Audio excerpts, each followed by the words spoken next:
El mensaje de esta exposición ha dado la vuelta a España varias veces a través de museos, castillos y centros de interpretación de la naturaleza.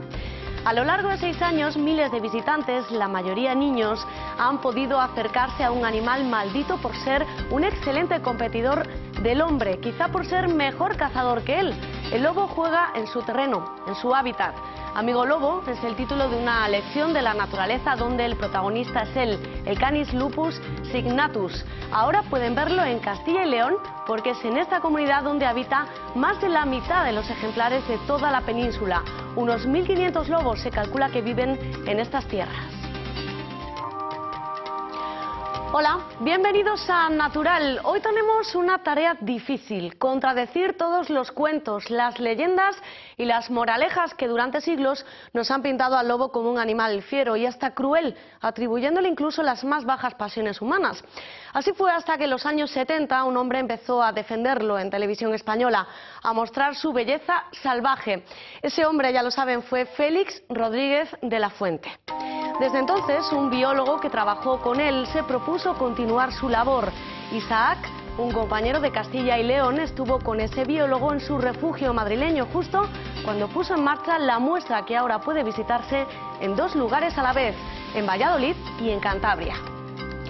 Enseguida van a entender por qué ese biólogo ha titulado su exposición Amigo Lobo. Yo me inicié en el estudio de los lobos ibéricos de la mano de Félix Rodríguez de la Fuente, con quien tuve la gran suerte, el privilegio de colaborar, de trabajar durante más de 5 años, participando en los rodajes del Hombre y la Tierra y colaborando con él en la mayor parte de las filmaciones y de las secuencias que se hicieron sobre los lobos en aquella época, para aquella serie que dio la vuelta al mundo, con escenas espectaculares que hasta entonces pues resultaban inéditas, de manera especial sobre el lobo y también sobre otras muchas especies de nuestra fauna.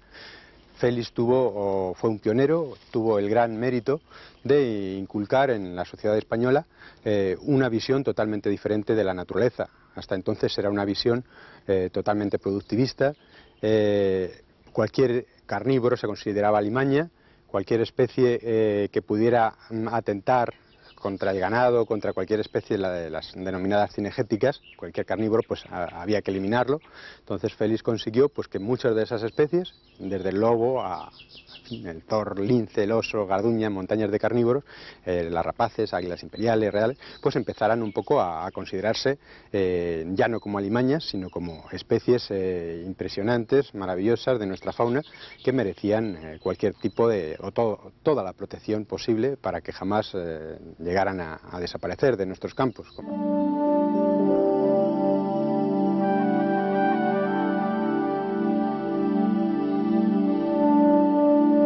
Siempre nos han contado que los lobos son animales sanguinarios, agresivos, que matan por el placer de matar. El lobo realmente no es más que un carnívoro que para vivir, para sacar adelante a su familia, pues no tiene más remedio que capturar a otros animales y para alimentarse con su carne. Pero en absoluto los lobos matan por placer, únicamente matan para conseguir el alimento, a veces realmente por defender el territorio. Los lobos son animales muy territoriales que mantienen dentro de las manadas unas jerarquías muy estrictas entre los machos por una parte y entre las hembras por otra, pero que normalmente las peleas, las disputas que suele haber entre ellos se suelen zanjar con una serie de pauta de comportamiento, de gruñidos, de posturas de fruncimientos de belfos, posturas de la cola, que permiten delimitar perfectamente cuáles son los más aptos, los más fuertes dentro de la manada, que son los que pueden procrear, que son los que llevan al resto de la manada a la hora de cazar, los que dirigen la caza, los que tienen a la hora precisamente de la reproducción la responsabilidad de sacar adelante las crías. Hay una especie de castración psíquica entre los miembros de la manada que no son los dominantes. Y únicamente en cada manada suele reproducirse únicamente la pareja dominante. Pero los lobos en absoluto son tan agresivos como cuentan, cuando con las personas desde luego no hay el menor riesgo, ni en la naturaleza ni tampoco cuando son animales criados en cautividad Los lobos controlados pueden llegar a ser tan nobles, tan mansos con las personas como cualquier perro doméstico, incluso más.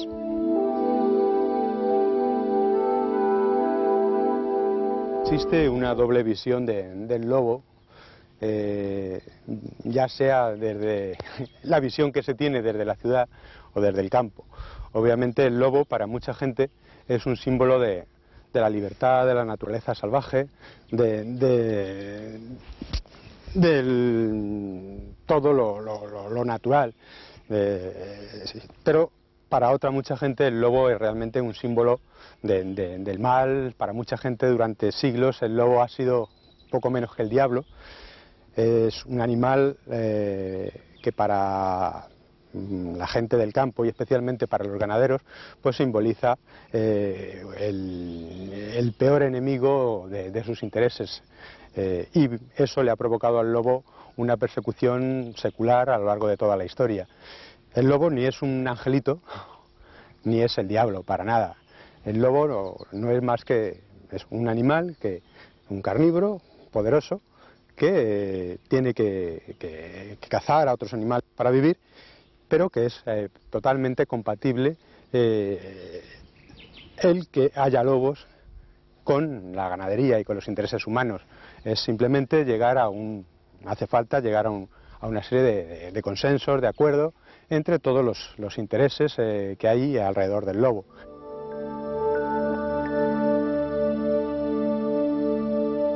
El lobo es un animal eminentemente social, capaz de admitir en sus manadas perfectamente a las personas. Cuando unos lobos son criados por las personas desde sus primeros días de vida, siguiendo unas pautas de comportamiento muy estudiadas, con cariño, con respeto, con mimos, los lobos llegan a aceptar perfectamente a las personas que los han criado como si fueran prácticamente sus padres, y los invisten del máximo rango jerárquico dentro de la manada. El lobo puede llegar a ser un buen amigo de las personas. Las personas pueden llegar a ser perfectamente amigas de los lobos. Me gustaría desmitificar totalmente esa imagen que existe del lobo como devorador de personas. El lobo para las personas no tiene el menor peligro en la naturaleza. El lobo siempre huye de las personas, y cuando los lobos se crían en cautividad también pueden ser animales perfectamente adaptables, perfectamente sumisos, perfectamente compañeros de las personas.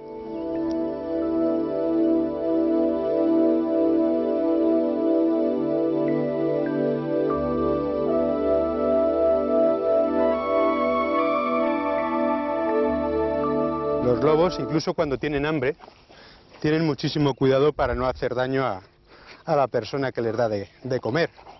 Me podían llevar la mano perfectamente, sin embargo tienen muchísima delicadeza para coger la carne con cuidado y no hacerme daño. Cuando los lobos se han criado con las personas, siempre las aceptan como si fueran los líderes de la manada, como investidas del máximo rango dentro de la jerarquía, y las respetan totalmente y tienen pues incluso mucha delicadeza. Incluso sin guante, los lobos tienen muchísimo cuidado para coger la carne sin hacer daño.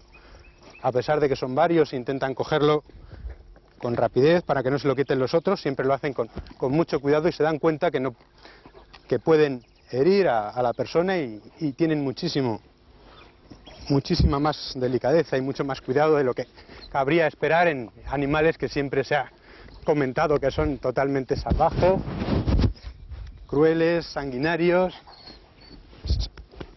Obviamente en la naturaleza no tienen más remedio que comportarse con una cierta fiereza para demostrar, por ejemplo, en este momento, el macho dominante tiene que demostrar a los demás que es el que puede, el que domina, y con una serie de pautas de comportamiento que suelen ser más gruñidos, gestos, pues consigue marcar precisamente ese dominio sobre el resto de los lobos de la manada, pero normalmente no hay una agresividad grande, no suele haber derramamiento de sangre, son comportamientos que inhiben en cierto modo la agresividad real.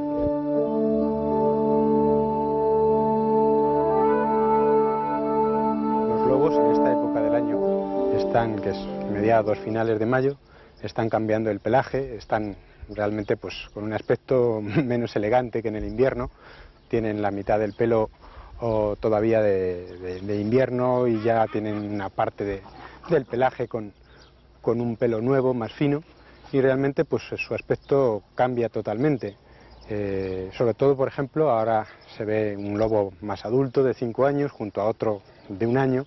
El de 5 años aún mantiene el pelo de invierno casi completo. El joven, pues, o los jóvenes, tienen el pelo pues a medio mudar y tienen un aspecto pues un poquito más chacaloide.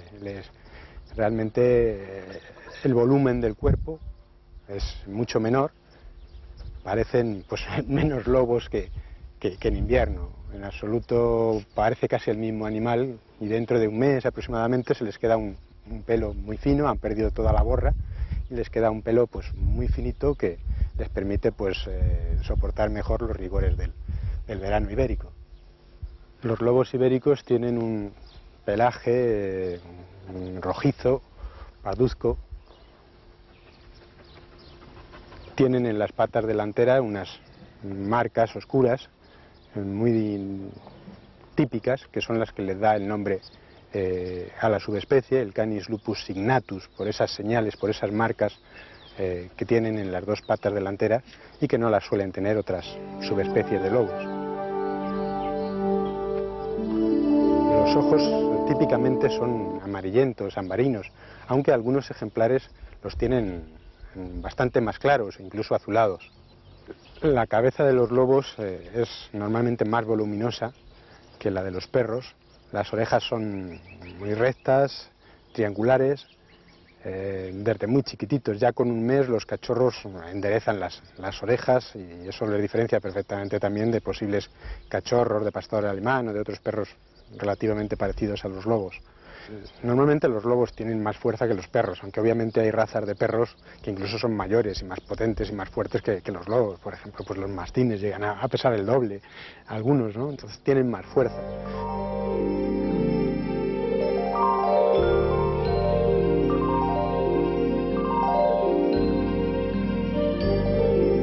Yo me considero una persona privilegiada, una persona muy afortunada por haber tenido la suerte de poder trabajar, convivir con lobos durante más de 25 años. Y en todo este tiempo estos animales me han enseñado multitud de facetas de su comportamiento que realmente pues, pueden sorprender a más de uno, y a mí el primero. Los lobos son animales realmente con un espíritu de grupo impresionante, tienen una gran fidelidad a la pareja, son animales que defienden totalmente a las crías, a su territorio, ante cualquier enemigo. Son animales que tienen una gran camaradería, que evitan en lo posible cualquier daño a sus propios congéneres por su propio espíritu de supervivencia, y que tienen perfectamente marcada toda una jerarquía, una serie de pautas de comportamiento para que los más fuertes, los que mejores cualidades tienen, los más adaptados a la naturaleza, al medio, a la caza, sean los que dirijan a la manada. Y es lo que les ha permitido realmente sobrevivir y mantenerse con éxito hasta nuestros días en nuestro país.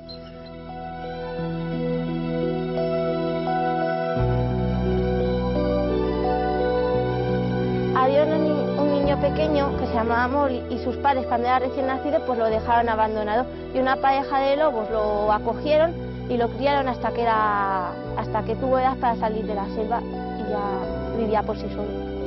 Mi tío me contó que un niño estaba mirando la Peña de Francia desde arriba a ver todo lo que había debajo y se fue a asomar y se resbaló y se cayó. Y allí lo cogió el lobo abajo del todo cuando estaba cayendo.